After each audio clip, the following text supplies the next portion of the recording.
I never imagined I'd find myself in a moment like this. But here I am, putting everything out in the open. Just 3 weeks ago, I stumbled upon something that shattered my trust in Amber and the group of women she calls friends. It all started in a completely ordinary way. Amber had left her phone on the coffee table while she went off to take a shower. It was unlocked, and I hadn't planned on snooping, but a message notification popped up, and something about it grabbed my attention. The group chat was named BF Review Board. That alone raised an eyebrow. Curious, I glanced at the preview. It mentioned boyfriend rankings and ended with a laughing emoji. A strange feeling crept over me, urging me to look further, and thank God I did. As I scrolled through the conversation, my stomach twisted. The group included Amber and 7 of her closest friends, women I'd known for years. Some of them I had shared vacations with. I considered them friends, too. What they were doing in that chat was beyond humiliating. They were rating their boyfriends, myself included, across categories like income, appearance, bedroom performance, future prospects, and social reputation. Each area had a score, but what cut the deepest were the comments attached to them. Apparently, I came in dead last in every section. It wasn't the low scores that broke me. It was the cruel things they said. They made fun of my body, calling me scrawny and unattractive. One message still echoes in my head. I always close my eyes and picture Chris Hemsworth when he gets naked. But it didn't stop at words. They had shared personal photos of me, pictures I had no clue existed. Amber had secretly taken them while I was sleeping, changing clothes, or in moments I believed were private. Moments where I felt safest had been turned into inside jokes and entertainment. The most painful betrayal came from Amber herself, the woman I'd spent 4 years loving. One of her messages read, "He seriously thinks I'm going to marry him. Can you imagine being stuck with that dull, average mess forever?" I was frozen, numb, but I didn't show it. I took screenshots of everything, then set her phone back down exactly where it had been before she stepped out of the bathroom. When she came back, I acted like nothing had happened. We talked about dinner plans and the weekend ahead, while I sat there, silently planning my exit. The next day, I casually mentioned the group chat in conversation. Her expression changed in an instant. Eyes sharp, guarded. "Did you go through my phone?" she asked. I played it cool, gave a vague answer, and referenced the boyfriend rankings I'd seen. She brushed it off with a laugh, claiming it was all harmless fun. "Just a silly joke," she said. When I brought up the insulting comments in the private photos, her attitude didn't shift at all. "Guys share way worse stuff about girls all the time," she shrugged. And in that moment, I realized there was no remorse, no guilt, no apology, only justification. She exploded, but I didn't shout back. I didn't raise my voice or try to argue. I simply stared at her, letting the silence speak louder than any words could. Eventually, I broke it with one sentence. "For years together, and I was just a joke to you." She let out a cold, dismissive laugh. "You should be grateful I ever touched you," she sneered. "Do you have any clue how many guys would kill to be with someone like me?" I didn't respond. There was nothing left to say. I turned and headed to the guest bedroom, shutting the door quietly behind me. That night, I slept alone for the first time in years and for the last time in that house. By morning, I knew exactly what I had to do. The first calls I made were to 3 people, my lawyer, my accountant, and my business partner. The wheels were already turning. It was time to put the plan into action. What Amber didn't understand about dating someone in cybersecurity is that we know how to vanish without a trace. I understand digital ecosystems, where they're vulnerable, how to secure them, and how to quietly dismantle a life that once looked intertwined. We weren't married, but we had lived together for 3 years. Amber had never paid a cent toward the mortgage, though she floated the idea of adding her name to the deed for tax benefits. I always brushed it off. Now, I was thankful I had. I contacted my property manager and scheduled the locks to be changed while she was away on a work retreat the following week. Then I began methodically cutting digital ties. I revoked her access to my cloud storage, bank logins, subscription services, and most importantly, my business files. She had helped occasionally with small marketing tasks, but I ensured she had zero access to anything of value or sensitivity. The emotional unraveling was trickier. After years together, we had shared so much: photos, passwords, friend groups. But I didn't want to erase everything in one impulsive move.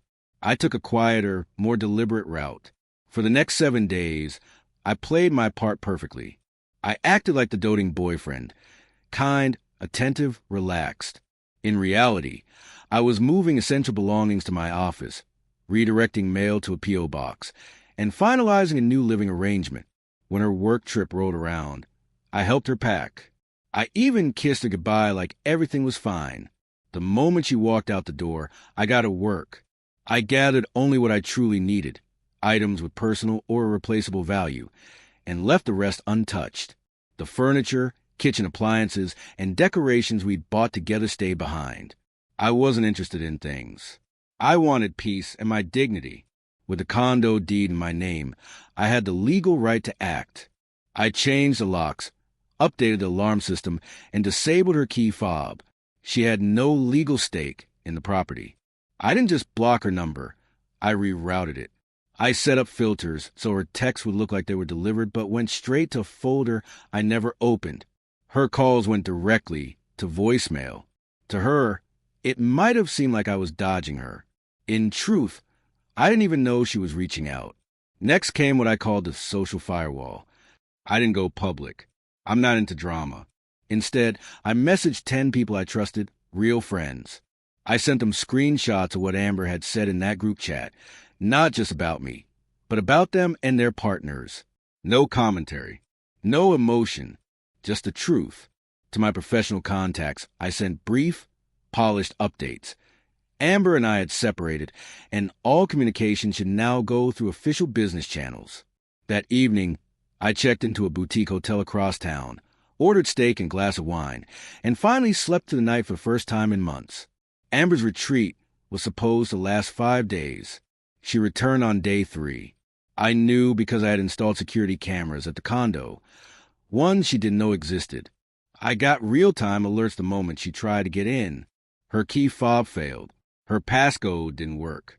She stood at the door, panicked, pacing. I watched it all remotely. Her first message hit my inbox at 8:42 p.m. What the hell is going on?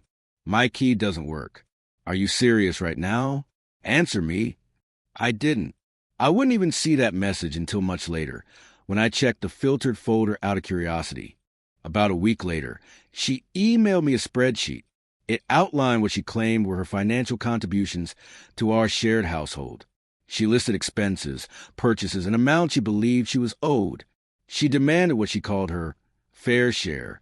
I never opened the attachment. I didn't reply either. The money wasn't worth it. Not even close. If anything, it was a cheap price to finally see her for who she really was. Then came the wave of messages from her friends, each trying to guilt-trip me, to smooth things over. I ignored them all. Their words fell into the same void. By the second day, Amber appeared at my office, but I had already prepped my staff. Everyone remained calm, courteous, and professional. No access granted, no details shared. Security footage later showed her shouting at my assistant, demanding to know where I was. Kate handled it like a pro, composed, respectful, and ready to call security if it escalated. By the end of that week, Amber's carefully curated social circle was crumbling. The screenshots had made the rounds. Friendships began to fracture as each woman realized she, too, had been ridiculed in the same group chat. The camaraderie they once shared had been built on insults and backstabbing. And now, they were all choking on the fallout. 2 weeks later, Amber's job took a hit. Her marketing firm underwent a surprise security review. I had no direct involvement, but when the auditors uncovered that someone had stored and shared unauthorized explicit files using company systems, it didn't take long to trace it back to her. She was terminated on the spot. Her personal items were boxed up and sent to her sister's home, where she'd been staying ever since being locked out of mine. By week 3, she had lost nearly everything, her job, her home, and every mutual connection we once shared. No one wanted anything to do with her anymore. And the man she had once mocked as bland and forgettable, he was gone. In his place stood someone she no longer recognized. That's when she found me again. I still don't know how she figured out where I was staying, but one evening, after return from a client dinner, I saw her waiting in the hotel lobby. Mascara streaked her cheeks. Her voice cracked as she approached me. "Please," she whispered, eyes red and swollen. "Just talk to me." I said nothing. I walked past her, calm and quiet, as though she were a stranger asking for directions. "I lost everything," she cried. "My sister wants me out. I have nowhere to go." As the elevator opened, I stepped in. "You can't just erase for years like this," she shouted. The door started to close. "Actually," I replied evenly. It was 137 messages over 2 years. Her stunned face vanished as the doors sealed. Later that night, an email slipped past my filters. It was from her. She pleaded, offering to sign a non-disclosure agreement and disappear from my life forever if I would just cover 1 month of her rent. I didn't respond personally. Instead, my attorney sent a formal letter. It included a breakdown of the laws she had violated, taking intimate photos of me without consent, distributing them without permission, and misusing private materials. No threats, just facts. A quiet, undeniable reminder that I was a victim, not her. That was the last I ever heard from Amber. It's been 2 months now. I'm back in my condo, completely redecorated and refreshed. There isn't a single trace of her left.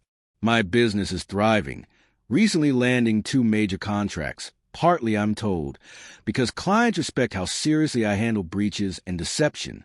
I've started dating again, carefully, intentionally. I've realized that when you hold yourself to a higher standard, the people you attract tend to rise to meet it. And my new rule? Simple. Mutual respect isn't negotiable. As for Amber, I've heard she moved back to her hometown.